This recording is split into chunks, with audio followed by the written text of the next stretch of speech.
Assalamualaikum warahmatullahi wabarakatuh. Salam sejahtera, salam Malaysia Madani.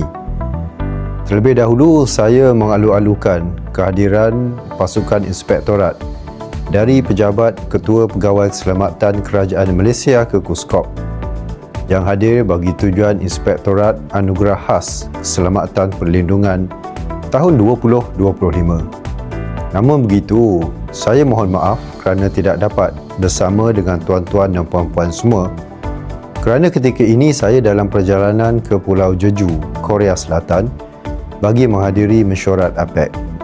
Selaku Ketua Setiausaha Kementerian, keselamatan perlindungan yang merangkumi keselamatan fizikal, keselamatan dokumen dan juga keselamatan peribadi adalah perkara yang sentiasa menjadi keutamaan kepada saya. Sebarang kelemahan di dalam pengurusan keselamatan perlindungan ini bukan sahaja boleh menghakis keyakinan rakyat terhadap kecekapan dan keberkesanan kerajaan, tetapi boleh menimbulkan rasa keyakinan diri yang amat kurang kepada pegawai dan warga sesebuah kementerian untuk datang melaksanakan amanah mereka setiap hari.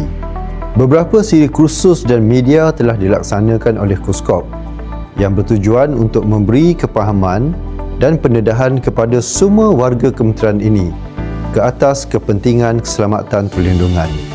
Program-program capacity building ini dilaksanakan bukan sahaja untuk tujuan inspektorat kita pada hari ini, tetapi untuk tujuan menjadikan ia sebagai satu amalan yang berterusan. Saya mahu semua warga di KUSKOP ini memberi perhatian secara serius kepada keselamatan perlindungan ini.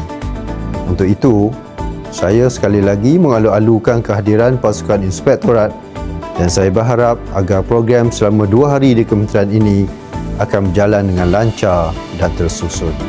Sekian, terima kasih.